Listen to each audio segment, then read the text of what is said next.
हवे कुशवाहा के टोला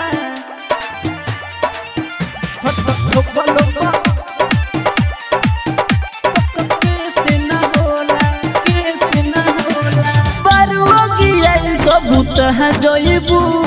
लोड बाट पिस्टल ठोका जयबू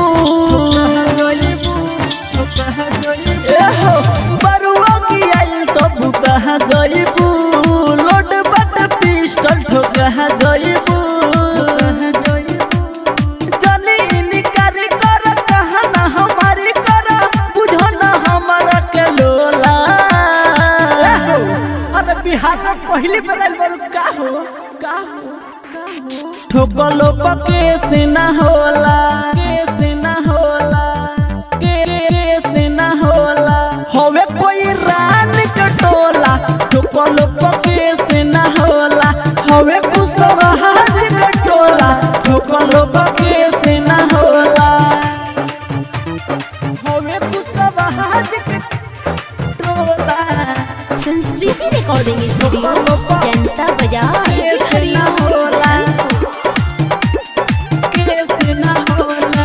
ले ली मजा तू करना छछोला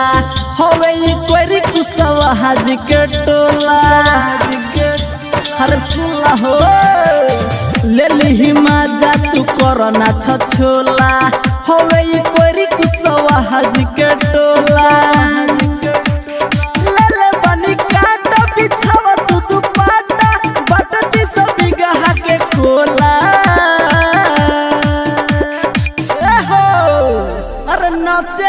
नाचो ना तो ठोका जाइबू ठोकलो पके से ना होला के ना होला के से ना होला हवे कोई रान के टोला ठोकलो पके से ना होला हवे कुशवाहा के टोला ठोकलो पके से ना होला हवे कुशवाहा के। संस्कृति रिकॉर्डिंग स्टूडियो जनता बाजार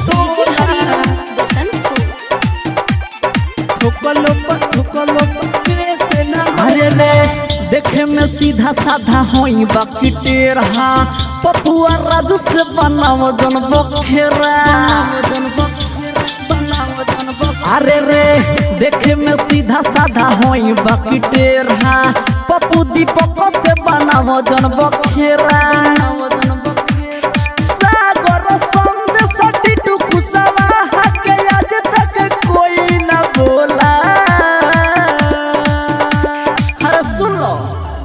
तोहरा बुझाइए जाए कुशवाहा के पावर